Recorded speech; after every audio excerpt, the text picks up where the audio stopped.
Ayatollah खामनई का नमाज जनाजा अभी तक अदा नहीं किया गया, उनकी तदफीन का अमल नहीं हुआ। और उसके पीछे वजह यह है कि ईरानी इंटेलिजेंस के पास इस बात की इतला है कि उनके नमाज जनाजा को निशाना बनाया जा सकता है, क्योंकि यहाँ पे कोई उसूल तो रहे नहीं जंग के। फ्यूनरल को भी निशाना बनाया जा सकता है, किसी किस्म के कोई ज़ाब्ते कोई कवानीन तो अब है नहीं।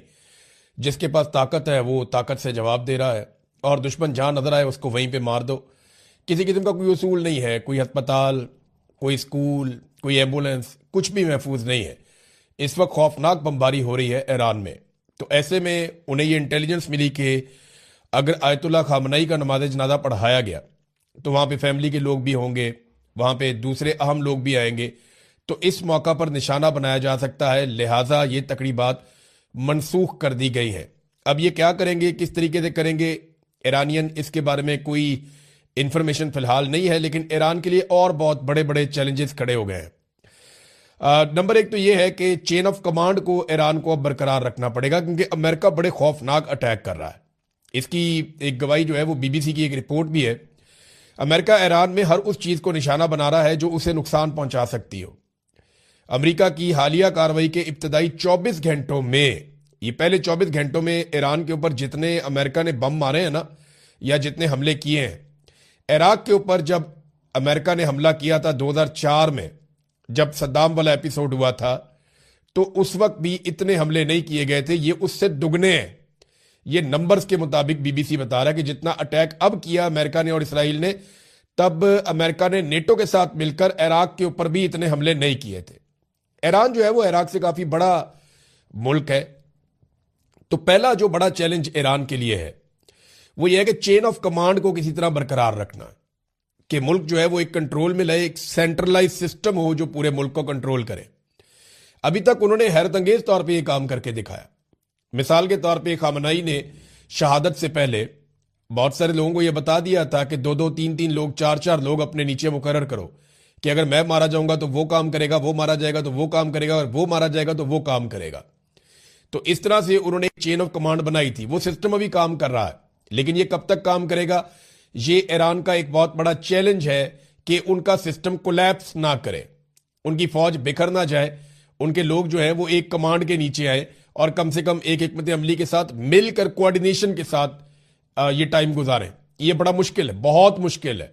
ये जो लोग समझते हैं इसको, उनको आइडिया है कि ये ईरान के लिए बहुत बड़ा चैलेंज होगा। दूसरा, जो अंदरूनी गद्दार हैं उनसे उनको निपटना पड़ेगा फौरी तौर पे। बार बार इंफॉर्मेशन लीक होती है, बार बार इसराइल को पता चलता है। अब इसराइल जो है वो कुछ खबरें चला रही है, हमने कैमरे हैक कर लिए, ये कर लिए, वो कर लिया। नहीं, ह्यूमन इंटेलिजेंस सबसे इंपॉर्टेंट जो होती है वो ह्यूमन इंटेलिजेंस होती है। टेक्नोलॉजी भी है, लेकिन ह्यूमन इंटेलिजेंस बहुत इंपॉर्टेंट है, और उसके बगैर मुमकिन नहीं होता। तो जो अंदर गद्दार हैं उनसे भी इनको निपटना पड़ेगा।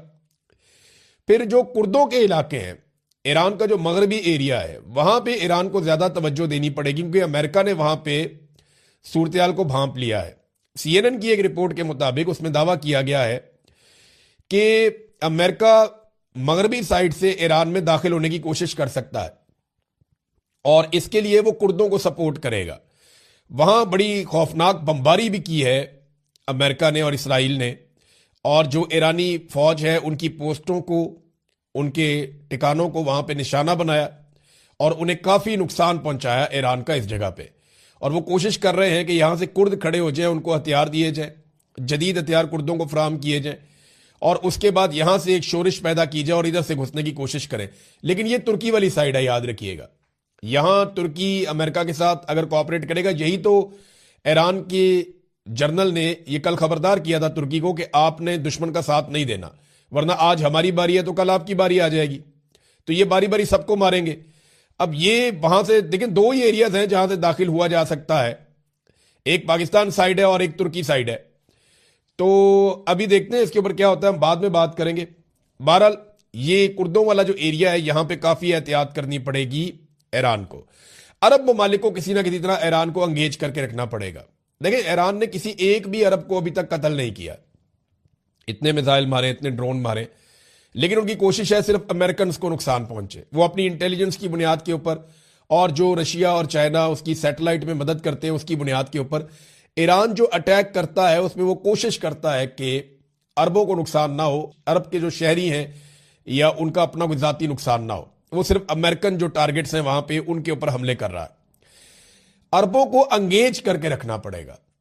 लेकिन अभी कोई ऐसी खबर नहीं आई कि ईरानी सफीर को तलब कर लिया गया, वहां पे बुला के कोई, वो वार्निंग तो जारी कर रहे हैं बार बार अरब ममालिक, हमलों को रोकने के लिए इंटरसेप्टर्स भी इस्तेमाल कर रहे हैं, लेकिन जवाबी हमला ईरान के ऊपर नहीं किया। तो ईरान को ये किसी ना किसी तरह मैनेज करना होगा कि जो खलीजी ममालिक हैं उनके साथ ज्यादा बिगाड़ पैदा ना हो। फिर जो मिसाइल और ड्रोन साइट्स हैं ईरान की, जो खुफिया हैं, जिनके बारे में अमेरिका को पता नहीं है, उन्हें चलाने का निजाम और अमरीकी और इसराइली हमलों से उनको मुकम्मल तौर पे महफूज रखना होगा कि ये ड्रोन कहां पहुंचाने हैं, कहां से चलाने हैं, ये मिसाइल कहां पहुंचाने हैं, कहां से चलाने हैं, सबको खुफिया उन्हें रखना पड़ेगा लंबे अरसे तक, जब तक ये लड़ाई चल रही है। और जो प्रोडक्शन है उनकी ड्रोन्स की और मिसाइलों की, वो ईरान को बरकरार रखनी पड़ेगी। ये बहुत बड़ा चैलेंज है ईरान के लिए। फिर खुराक और हथियारों के जो जखायर हैं उनको भी मुस्तहकम रखना पड़ेगा। ये हैं वो बड़े चैलेंजेस जिनका ईरान को सामना है। लंबे अरसे तक ये सारा कुछ करना बहुत मुश्किल है, नामुमकिन जैसी चीजों में से है, लेकिन ईरान ने अभी तक करके दिखाया है। अमेरिका ने, मैंने आपको बताया कि बहुत बदतरीन बमबारी की है ईरान के ऊपर, और वो लगातार कर रहे हैं, जगह जगह अपने टारगेट अचीव कर रहे हैं। ऐसा नहीं है कि ईरान को नुकसान नहीं हो रहा। ईरान के बहुत सारे शहरों में, लगभग ईरान के 24-25 सूबे हैं जो मुतासर हो चुके हैं, और बहुत दूर तक अमेरिकन जाके अटैक कर रहे हैं, इसराइली जाके अटैक कर रहे हैं। क्योंकि देखो, जो एयर डिफेंस है वो ईरान के पास नहीं है, और वो कंप्रोमाइज हो चुकी है। वहां पे अमेरिकन और इसराइली तैयारे आते हैं और हमले करते हैं। लेकिन अभी कुछ इंसिडेंट हुए, मैं आपको बताता हूं ईरान ने क्या किया गुज़िश्ता 24-48 घंटों में। ईरानी दावा है कि उन्होंने 20 ड्रोन्स और 3 मिसाइलों को इस्तेमाल किया और बहरीन में अमरीकी अड्डे की मरकजी कमांड की इमारत को और जनरल स्टाफ हेडक्वार्टर को तबाह कर दिया और उसे मुकम्मल तौर पर नाकारा कर दिया। और इसके बाद जनाब वो बता रहे हैं कि 73 मिसाइलों की मदद से और 91 ड्रोन्स की मदद से बहरीन में लगे हुए अमरीकी एयर डिफेंस सिस्टम को ईरान ने तबाह कर दिया। अब ये बहुत बड़े बड़े दावे हैं, ये अमेरिका के बहुत बड़े नुकसान हैं। कुछ इतलात ये भी आ रही हैं कि यूएई में दुनिया का सबसे महंगा एयर डिफेंस सिस्टम है जो अमेरिका का लगा हुआ है, उसे भी हमला करने के बाद नकारा बनाया गया है। इसके हवाले से कुछ सैटेलाइट तस्वीर भी सोशल मीडिया पर शेयर की जा रही है। फिर एक अमरीकी F-35 तैयारा गिरकर तबाह हुआ ईरान में। ये F-35 को दुनिया का जदीद तरीन तैयारा इस वक्त कहा जाता है। दुनिया में इसकी बड़ी डिमांड है, लेकिन ये बहुत महंगा तैयारा है। इसराइली फौज भी इसे इस्तेमाल करती है, अमेरिकन फौज भी इसे इस्तेमाल करती है। ये ईरान के शुमाल में लुआसान में ये गिराया गया है, यहां पे पहाड़ियां हैं, उनके अंदर ये तैयारा गिरा है और इसको ईरानी एयर डिफेंस सिस्टम ने निशाना बनाया है मुबैना तौर पर। वो चाइना से इन्होंने HQ-9 लिया हुआ है एयर डिफेंस सिस्टम, तो दावा ये किया जा रहा है कि शायद उसके जरिए से गिराया गया है। और पायलट जो है उसको अब पहाड़ों में तलाश किया जा रहा है कि इसके जो पायलट है F-35 का वो किधर है जी, उसको ढूंढो। अब देखते हैं कि ये पायलट ईरान के हत्थे लगता है, नहीं लगता, क्या होता है। अमेरिका के 7 रेडार सिस्टम मुकम्मल तौर पर तबाह हुए हैं। इस हवाले से जो खबर है वो मैं आपको उसकी तफसील बता देता हूं। अमरीकी अखबार न्यूयॉर्क टाइम ने दावा किया है कि ईरान ने मशरिक वस्ता में अमरीका के 7 रेडार सिस्टम तबाह कर दिए हैं।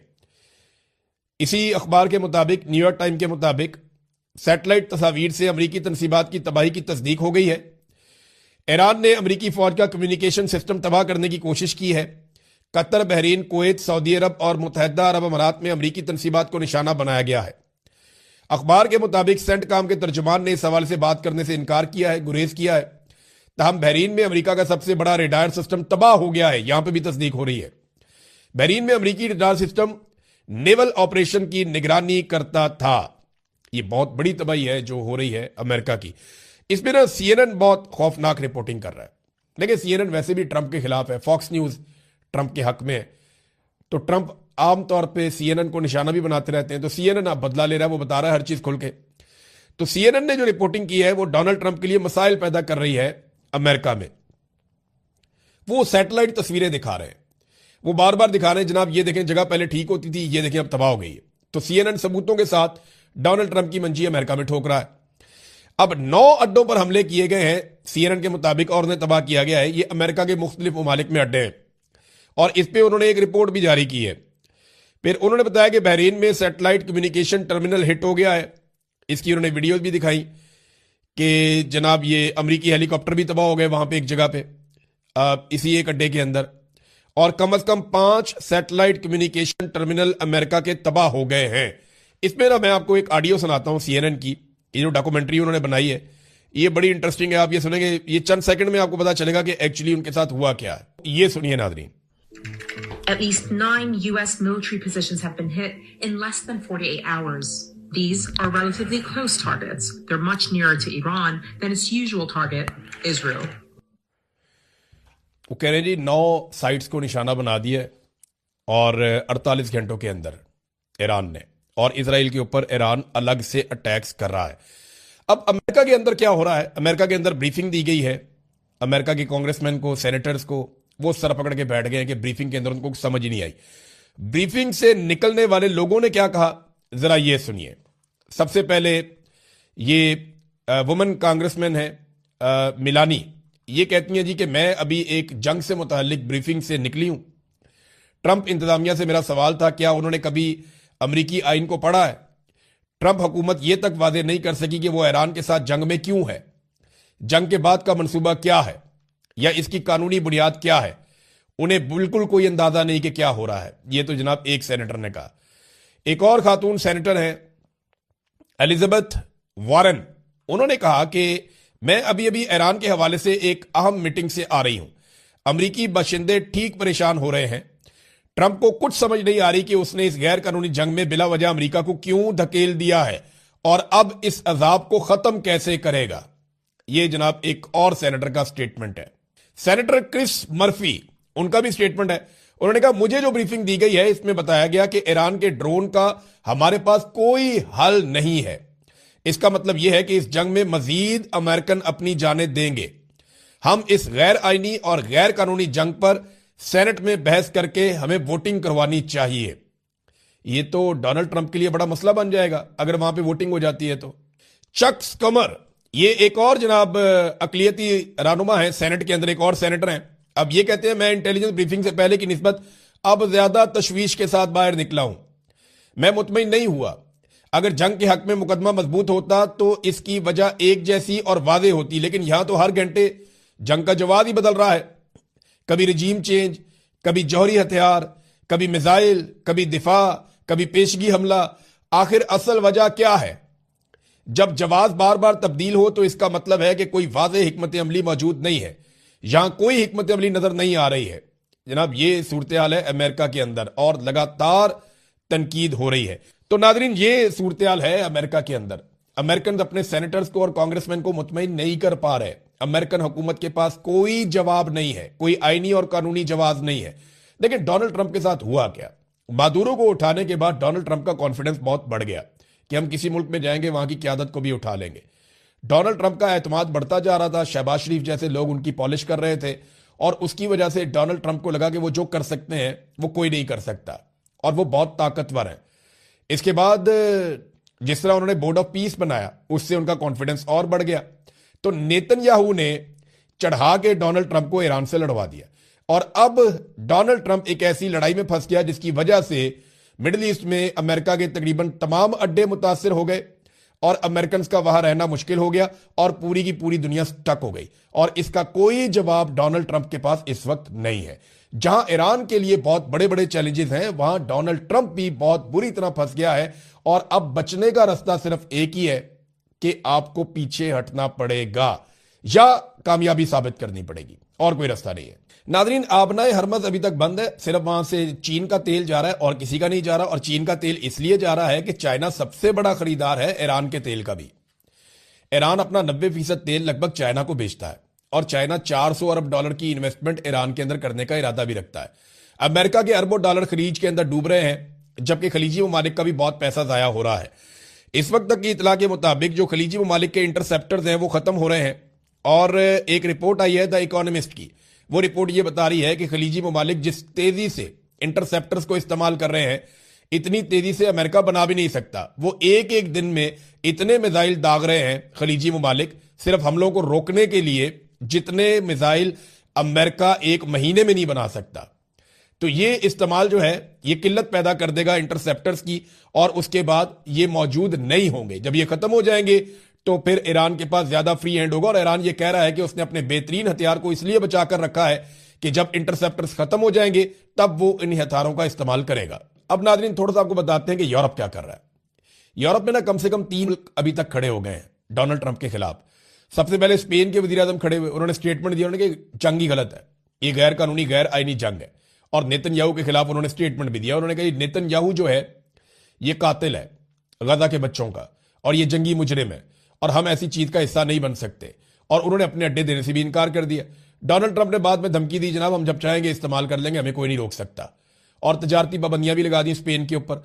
तो स्पेन के वजीर आजम ने दोबारा जवाब दिया, उन्होंने कहा हम अपना मामला देख लेंगे, यूरोपीय यूनियन के साथ अमेरिका अपने मुआहदों की पासदारी करे।